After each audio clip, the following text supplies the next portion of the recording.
Hello, everyone, and welcome to Wingcat Sports. Today, we're going to do our Tigers year in review. The season has ended on a surprise season, at least in my point of view, for the Tigers. You ended up finishing 78 and 84, 3 games under 500 to end the year, second place in the division. Oh yeah, how can you? 78 wins. That's far more than any of us thought. I think they kept our interest pretty much to almost the end of August. They were keeping our interest involved. So I mean, they got us to the Lion season, which is what we wanted in the early part, more than what we expected. They have a very good young base to build on. Um, I think it's looking really good for this team. They're going to have some money to spend with the retirement of Miguel Cabrera. I've heard rumors of buyouts of Baez that they're talking. I think that would be a great for the fans, at least. I mean, he's been a disappointment, and I'd like to see them. If they can do that, that'd be great. You are in a weak division. And we got to pay attention to see who out there will make this team better. Do we want to get an infielder? Are you going to call up Cole Keith and play second base and maybe move Andy Ibanez to third base? Or if Baez leaves, are you going to have the younger infield there? There's going to be a lot of possibilities for this team to get younger and possibly better in the offseason. Yes, it's sad to see Cabrera go. And I believe everybody in this fan base is very thankful for what Cabrera did, not only for the team, but for the city. We don't have your Uncle Ed here today. He's about the only guy who isn't a Miguel Cabrera fan. The rest of us all are. We all like Miggy. He's been the face of the Tigers for a long time and hell of a ball player. The thing I always liked about Miguel Cabrera is he approaches the game like a 10-year-old kid. He just loves it. You can tell on his face his whole career. He loved going to the ballpark every single day, and he approached the game like a kid. And you know what? We've been lucky enough to witness that. It'll be, like I said, everyone's looking forward to the future too. Parker Meadows, God, I want to see that guy out there every day. Riley Green healthy. Spencer Torkelson's going to be. You're going to have. Do you think Jake Rogers is going to be our catcher? I think he will be next year. If he plays, he played very well. He was one of my bigger surprises this year. I did not expect much. I liked Eric Haas a lot more than Jake Rogers to start the year. Eric Haas struggled, and Jake Rogers came out and he played. He did not. He will have to work on his batting, but he hit 21 home runs this year. Yeah, I mean, I think he has worked on his batting, and it's still factoring up. He could still do better. He needs to work a little bit more because he batted 221. But for how this team has played the past few years, 221 is pretty good. You're going to bat 221 with 21 homers. And next year, if we can get him up to maybe close to 240 with maybe closer to 30 homers, is that asking too much? He might have that possibility if he bats better. That's kind of what we're looking at. And with Cabrera staying in the organization, he is going to be a special assistant. He's still going to be around the team. He's going to help coach. He is going to be there to help the young guys still as they come up. And that is going to be good for the team. That energy that he had is still going to be there. He just will not be on the field. He will not be batting. And for an age 40 season, he batted well. He hit 4 home runs this year, batted 260. Yeah. I mean, got nothing. You can't say nothing bad about Mickey. I was going to ask you one thing about Jake Rogers. That kind of, what do you think of him defensively? He is a very good defensive catcher. That was rated. That was his upside. That is why he was in the organization and he stayed. He had an upside defensively. His offense was the worry. That's why you had Eric Haas, because Eric Haas was not the best defensive catcher, but he was a good offensive catcher. So he is thought of, graded out as one of the better defensive catchers. Yes, that is why he was kept on the team for his defense, not so much his offense, which he showed. But even talking about the young guys, your outfield next year is going to be really young and healthy. And they're going to be fast because you are going to, depending on how you plan it out and how you plan your DH out, right? If you're going to have the outfield that you would have had if they all started this year, are going to probably have Green in left, Parker Meadows in center, Carpenter in right. Right. And your only weak point out of those is Carpenter. Carpenter is the only one I don't know how well he is as an offensive player. Yeah, he can make plays, and he's definitely better than Castellanos was out in right field. Yeah.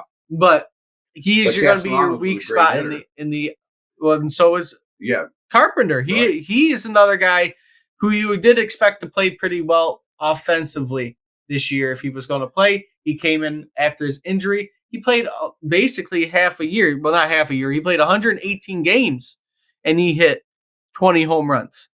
He probably would play about 40 more games and probably get about at least 10 more. He's another 30, 35 home run That's hitter. what's exciting me is that we haven't had this kind of power before. Could we honestly see like several guys, maybe more? Certainly, there's You haven't close had to 40 for Torkelson. You haven't had this potential for power since the early 2010s when we were making our last World Series run. Right? Torkelson played 141 games, hit 31 home runs, and he batted a nice 233. And that average could go up next year with, again, Miggy Moore coaching these guys and probably helping the hitting coach. Right. They're going to have their chance to learn how to hit all over the place. It's going to be all field. It won't just be pulling the ball most of the time. Right. And they will have their chance to become better contact hitters because that was one thing that Cabrera was really good at. It wasn't just the power, it was the contact. You could talk about Pujols being a better right-handed hitter than him because Pujols hit 700 home runs. But from what I know, Pujols was not a contact hitter. He was a power hitter. It would be nice to see Miggy if that's something he's capable of, being a coach and teaching these guys the mechanics of hitting and stuff and helping them out. I certainly, like I said, I'm expecting nothing gigantic. We're talking Torkelson. I'd like to see him hit 250 with close to 40 home runs. I don't think that's asking too much.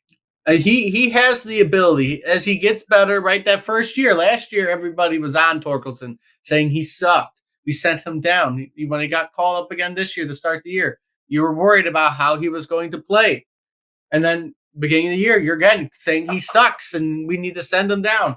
And then he went out for the rest of the year. Once the second half hit, he was going. Oh yeah, and he did not stop. He's the star. I don't know if you put him ahead of Riley Green or not, but I do. I think right at this point, those are the 1-2 right there, or 1A and 1B. And two guys going to be driving this team next year. That's why I hope Riley Green gets over. He seems to be a little injury prone. So I don't know where these two guys' contracts sit, but I really want to keep Vierling and McKinstry. I want to keep them on the team. How did McKinstry? He was really struggling. He started. He was really good at the beginning of the year. He ended up at a 231. But Vierling led your team in average overall with the amount of games played going around that. He ended up hitting 261. Wow. As both McKinstry and Vierling are versatile, and they should still be on the team that's next year if they can jump for McKinstry because he really started off bad. But your best average on this team, and I expect it to be over 300 next year because of how he was playing throughout the year before he got hurt, is Riley Green. When he came back, he was batting 300 for the most part. He ended the year at 288. Who do you see as 1 through 4?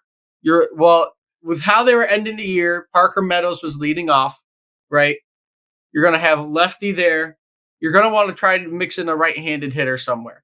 And that's where you're going to need your second spot probably to be a righty. Because how I see it, you probably are going to go Meadows, Riley Green, Spencer Torkelson, Kerry Carpenter as your 1 through 4 hitter, right? That's a lefty, righty, lefty. I would say like Riley, Torkelson, and Carpenter would be your 3, 4, and 5. We got to find a number 2. So you could have easily stick Vierling or McKinstry in there because again they weren't doing terrible, right. And that's kind of where they were batting. Jake Rogers held the bottom of the lineup, and with how things are going, I don't see Akil Baddoo being on this team next year. No, I don't either. No, I think you're right. Again, I don't know what his contract situation is, but it's going to be tough to have him on the team when you got these young guys coming up and fighting for spots. The only guy who was like not the amazing the no-name guy that not a lot of people think of is Andy Ibanez. And you said we got who coming up from the Cole? Cole Keith. coming up. He's a good batter down in the minors. He's so- been doing good in the minors, but like I was saying, Andy Ibanez, he has kind of been an unknown for our team, filling in here and there, and he batted 264. And was he an infielder? He's an infielder. He's batting 264 and ended up hitting. Let's see, where's the home run stat so I don't mix it up. He had 11 home runs. 264, 11 home runs through 114 games. I didn't even not realize he even played that much. But I mean, our team is starting to form. We kind of see that. Maybe if we could sign one good bat, one really good and that's bat. why you have that. So it's going to come down. I think the major needs of the offseason, and we'll get more into it when we get into our offseason video, it's going to probably be third base. If you actually get a third baseman, or you focus on getting an outfielder, right, to kind of give that depth, maybe a more power-hitting outfielder to be a DH, and then on occasion give Kerry Carpenter or Riley Green that break out in the field and let them DH while they're out in the field. Right. It's going to be an interesting turn of events for the offseason, see what they necessarily do. But fielding-wise and offense-wise, I don't see a need to improve too much. Right. And our pitching, what would you say as far as that goes? Derek Skubel's going to probably be our ace next year. That's what people are talking. You're going to look at probably Skubel, Mize. We'll see if Rodriguez stays. Right. You're going to have your two young. Mize should be back. You're going to have all your young guys that were on the team this year coming back. I would assume. The guy we traded to the Phillies, is he available after this year? Soto? Lorenzen. Oh, Lorenzen? Yeah, he's on 1-year deal. You could try to sign Lorenzen back. I would like that because I thought he was a big plus for us. If they could sign him back, that would be great. It would be very nice. But so going into pitching wise, since you're talking about Lorenzen, so Rodriguez, he has his opt out. There's been rumors of that, right? Will he be back next year or not? We shall see. He did pretty good. He had 13 wins, right? Reese Olson, I liked him. he was pitching pretty good. Whether he'll be a bullpen or a starter next year, we shall see. But he was doing good. Skubal, Manning, right? Fideo, if he can get his act together, was doing pretty decent, right? We have a lot of guys who have the ability to play well.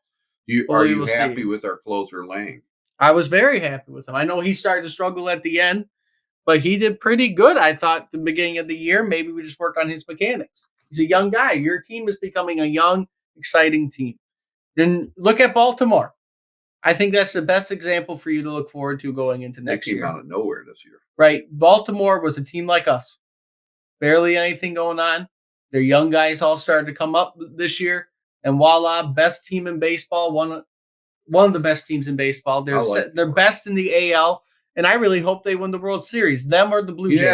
Yeah. Please get somebody else in there. Right. I'd actually watch baseball postseason if Baltimore got in. I'd actually have someone to cheer for. Baltimore, Toronto is who I want to see. But it was a really good year overall, summing this all up. Yeah. I am happy for what happened for the Tigers. Who do you want in the National League? National League, well, the Cubs didn't make it, so I'm kind of upset with really that. Don't care that. National League-wise, I'm not as excited. Because if I had to pick a team, I'd pick the Brewers. Yeah, that would be cool. Baltimore would be kind of a cold World Series. Baltimore against Milwaukee. Milwaukee's inside. Milwaukee. I thought Milwaukee. Okay, I shows you how out of it I was. I got it. Who are the National League teams in the playoffs? National League teams in the playoffs are Atlanta, Philadelphia, Miami, Milwaukee, and the Dodgers and the Diamondbacks. Diamondbacks snuck it. Okay. I'd like to see a classic, maybe. That would be cool. Either the Dodgers or the Brewers. I'll go for it. No, the Dodgers. Yeah, but I mean, it'd just be a cool match of watching the Orioles play the Dodgers, two old ball teams. The Brewers are old. Brewers, too. I'm all for the Brewers coming in. Whoever. If I had to pick a second team, I'd pick Arizona. Just because they've sucked. I hate it. I hate all Arizona sports. We should have sports. But with that being said, that's our summary of the year. Great year for the Tigers. Congrats, Miguel, on your retirement. Hope it's nice. That being said, though. Yay, Mickey. If you like what you see, like, comment, subscribe, share the video. Until next time, hope to see everybody soon.